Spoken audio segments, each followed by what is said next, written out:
Chemistry के solution chapter का example 2.4 करेंगे। यहाँ पे सॉल्व कैसे करना है देखिए।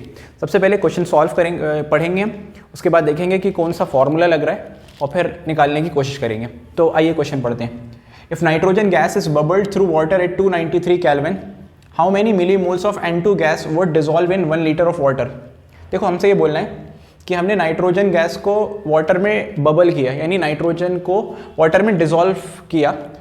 तो आपसे पूछा जा रहा है कि 1 लीटर पानी में कितने नाइट्रोजन के मिलीमोल्स डिजॉल्व हो सकते हैं। 1 लीटर पानी में कितने नाइट्रोजन के मिलीमोल्स डिजॉल्व हो जाएंगे। मोल्स नहीं पूछा है, हालांकि तुम्हें पहले मोल्स निकालना पड़ेगा, फिर मिलीमोल्स निकलेंगे। आगे की इन्फॉर्मेशन ये है कि nitrogen exert a partial pressure of 987 bar. Nitrogen का जो पार्शियल प्रेशर है वो 0.987 बार दिया हुआ है और हेनरीज लॉ कांस्टेंट भी आपको यहाँ पे दिया हुआ है। देखो सबसे पहले इतना बड़ा क्वेश्चन पढ़ के ये समझो कि ये क्वेश्चन कौन से कंसेप्ट का है। देखो ये क्वेश्चन है concept of solubility of a gas in a liquid, कि किसी लिक्विड में गैस की सॉल्युबिलिटी क्या होती है, और वो बताई थी हमें हेनरी साहब ने। और हेनरी साहब ने एक ही फॉर्मूला दिया था हेनरीज लॉ का। तो सबसे पहले कुछ समझ में आए या ना आए, तो मैं जैसे ही दिखे ना हेनरीज लॉ कांस्टेंट, मतलब हेनरीज लॉ कांस्टेंट का कहीं ना कहीं यूज़ है, और वो सिर्फ एक ही फॉर्मूले में होता है, और वो फॉर्मूला होता है P = KH × X। ठीक है ना, यही फॉर्मूला है हमारे पास हेनरीज का। तो इस फॉर्मूले का ही यूज़ होने वाला है। P को क्या बोलते हैं? P को बोलते हैं पार्शियल प्रेशर ऑफ गैस, जिस गैस को आप डिसॉल्व कर रहे हो ना उसका पार्शियल प्रेशर। KH है आपका हेनरीज लॉ कांस्टेंट, और ये X क्या है? It is the mole fraction of a gas which is dissolving in a liquid. जो लिक्विड में गैस जा रही है ना उसका मोल फ्रैक्शन। तो यहाँ पे कौन सी गैस जा रही है? नाइट्रोजन। तो मोल फ्रैक्शन किसका लिखोगे? नाइट्रोजन का। पार्शियल प्रेशर किसका लिखोगे? वो भी नाइट्रोजन का। देखो हमें पार्शियल प्रेशर ऑफ नाइट्रोजन भी दिया हुआ है और हमें KH यानी हेनरीज कांस्टेंट ऑफ नाइट्रोजन भी दिया है, बस हमें X नहीं दिया है। तो सबसे पहली हमारी जो मेहनत है वो है X निकालने की, लेकिन जो दिया है पहले वो लिख तो लें। ठीक है, तो हमें क्या क्या दिया हुआ है? पार्शियल प्रेशर ऑफ नाइट्रोजन, जो कि हमें दिया हुआ है, कितना दिया हुआ है? 0.987 बार, ये हमें दिया हुआ है। और हमें क्या दिया हुआ है? और हमें KH दिया हुआ है, हेनरीज कांस्टेंट। हेनरीज कांस्टेंट कितना दिया हुआ है? इट इज़ 76.48 किलो बार, ये दिया हुआ है। तो अगर आप किलो को हटा दो पहले, क्योंकि दोनों को बार में रखना है, तो इसको मल्टीप्लाई करोगे किससे? 1000 से। तो यहाँ पे आपने 1000 से अगर मल्टीप्लाई करा तो KH की वैल्यू हो जाएगी 76480 बार। यहाँ तक सही है। अब अपन निकाल लेते हैं X, यानी कि मोल फ्रैक्शन ऑफ नाइट्रोजन।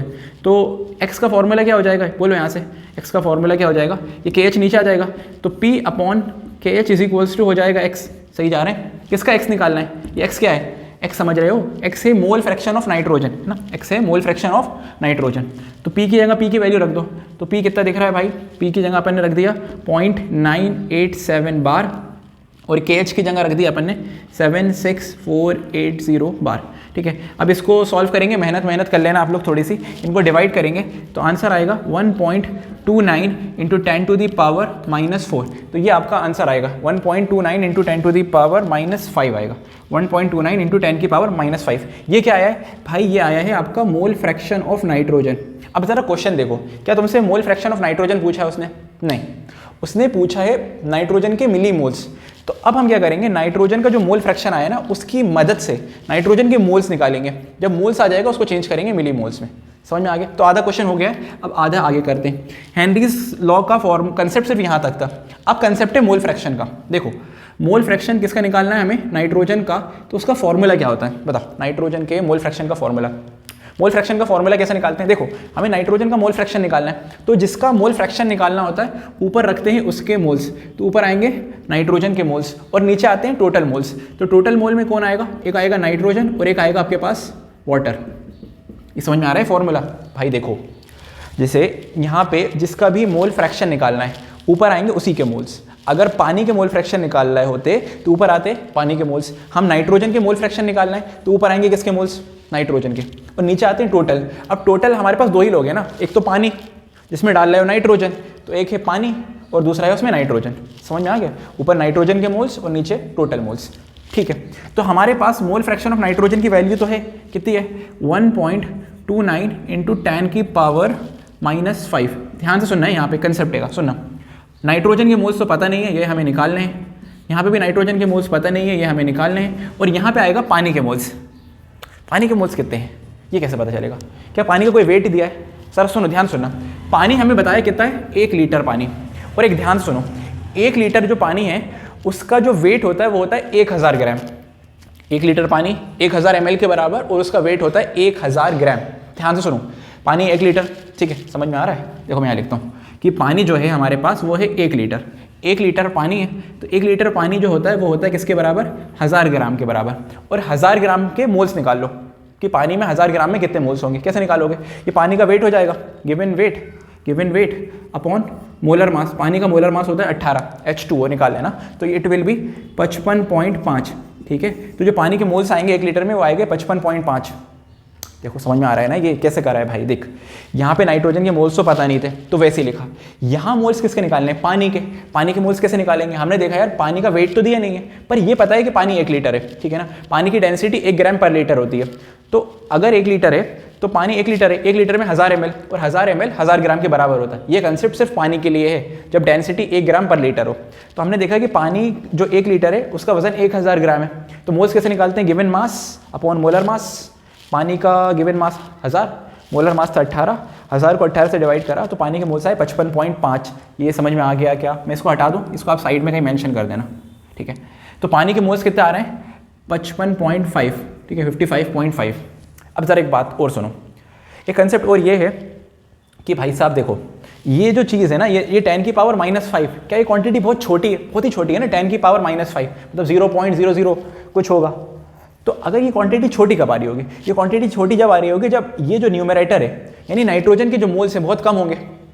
समझना, ध्यान सुना, ये क्वांटिटी ये जो है ना ये 10 की पावर -5 है। इसका मतलब है कि इस पूरे को जब तुम सॉल्व करोगे तो आंसर बहुत छोटा आएगा। बहुत छोटा आंसर कब आ रहा होगा? जब ऊपर का जो न्यूमरेटर है बहुत छोटा होगा। न्यूमरेटर छोटे का मतलब क्या है कि नाइट्रोजन के मोल्स बहुत ही कम है, पानी के मुकाबले नाइट्रोजन के मोल्स बहुत ही कम है। यानी हम नाइट्रोजन के मोल्स को इग्नोर मार सकते हैं, मतलब 0 मान लेंगे। हम नाइट्रोजन के मोल्स को इग्नोर मानेंगे। इग्नोर कहाँ मारते हैं? प्लस माइनस में। तो यहाँ पे हम नाइट्रोजन के मोल्स को 0 मान लेंगे। क्यों? क्योंकि यहाँ नाइट्रोजन के मोल्स हैं बहुत कम इसके मुकाबले। मतलब ये 55.5 है तो नाइट्रोजन के मोल्स होंगे 0 पॉइंट कुछ ऐसा गंदे से, बहुत ही कम। तो हम इस नाइट्रोजन के मोल्स को इग्नोर मार देंगे। तो ये इग्नोर मार दिया तो ये वाली चीज़ कितनी हो जाएगी? ये वाली चीज़ हो जाएगी 0, ठीक है, समझ में आ रहा है? हम यहाँ पे जो नाइट्रोजन के जो मोल्स हैं उसको लगभग मान लेंगे 0, ठीक है। कहाँ मानते हैं? ये कहाँ पे सब्स्टिट्यूशन करेंगे? यहाँ पे प्लस माइनस वाले में। इंटू डिवाइड मत कर देना, प्लस माइनस में ये चीज़ों को इग्नोर करते हैं अगर वो चीज़ बहुत छोटी है। तो ये वाला टर्म 0 हो जाएगा, ये मत करना 0 भाई, ठीक है। तो हमारा आंसर हो जाएगा 1.29 इंटू 10 की पावर -5। यहाँ पे आएंगे नाइट्रोजन के मोल्स, इसको तो इग्नोर मार दिया, और यहाँ पे आंसर आएगा 55.5, ठीक है। अब नाइट्रोजन के मोल्स निकल सकते हैं, ये 55.5 इधर आएगा तो ये हो जाएगा 55.5 इंटू 1.29 इंटू 10 की पावर -5। तो यहाँ से आ जाएंगे नाइट्रोजन के मोल्स। तो आप सॉल्व करेंगे तो जब नाइट्रोजन के मोल्स आएंगे यहाँ से अगर आप सॉल्व करेंगे it will be 1.76 into 10 to the power -4 moles. ये आएंगे आपके नाइट्रोजन के मोल्स, ये हैं आपके नाइट्रोजन के मोल्स। 1.76 इंटू 10 की पावर -4 मोल्स, ये नाइट्रोजन के मोल्स आए। क्वेश्चन पढ़ो, तुमसे मोल्स पूछा है कि मिली मोल्स? मोल्स कौन बोला? उसने तो मिली मोल बोला है। तो मिली मोल कैसे निकालोगे? हाँ बताओ, मिली मोल कैसे निकालोगे? तो कुछ मत करना, जो भी मोल्स का आंसर है उसको 10 की पावर 3 से मल्टीप्लाई कर देना तो वो मिली में चेंज हो जाएगा। 10 की पावर 3 1000 से मल्टीप्लाई कर देना। तो अगर मैं इसका मल्टीप्लिकेशन 1000 से करूँ, कहाँ लिखूँ? तो अगर मैं इसका मल्टीप्लाई 1000 से करूँ, मैं यहाँ लिख रहा हूँ, देखो एक बार यहाँ लिखा हूँ। तो इसका मल्टीप्लाई मैंने 1000 से किया, 1.76 इंटू 10 की पावर -4 इंटू 10 की पावर 3। जब आप इसका मल्टीप्लाई करोगे तो इट विल बी कितना हो जाएगा? 1.76 इंटू 10 की पावर -1, या इसको पॉइंट इधर खिसका लो तो ये हो जाएगा 0.716 मिली मोल। तो ये है आपका आंसर 0.176 मिली मोल। क्वेश्चन समझ में आया क्या कर रहा है? मैं एक बार रिपीट करता हूँ। देखो, सबसे पहले हेनरीज लॉ का फॉर्मूला लगाया। हमें कैसे पता चलेगा कि हेनरीज लॉ का फॉर्मूला लगाना है? भाई साहब, जब भी गैस की सॉल्युबिलिटी लिक्विड में निकालने को आए या उस कंसेप्ट पे बेस क्वेश्चन आए या तुम्हें हेनरीज लॉ कांस्टेंट दिया हुआ हो तो याद रखना कि हेनरीज लॉ का फॉर्मूला लगेगा P = KH × X। हमारे पास पार्शियल प्रेशर था नाइट्रोजन का हेनरीज लॉ कांस्टेंट था। यहाँ से हमने मोल फ्रैक्शन निकाले नाइट्रोजन के, ये निकाल लिए। उसके बाद नाइट्रोजन के मोल फ्रैक्शन की मदद से नाइट्रोजन के मोल्स निकाल लिए। उसके बाद जैसे नाइट्रोजन के मोल्स आए उसका मल्टीप्लाई 10 की पावर 3 से करा। क्यों करा? ताकि मिली मोल्स आ जाए, और फिर आंसर आ गया हमारे पास 0.716 मिली मोल। ओके।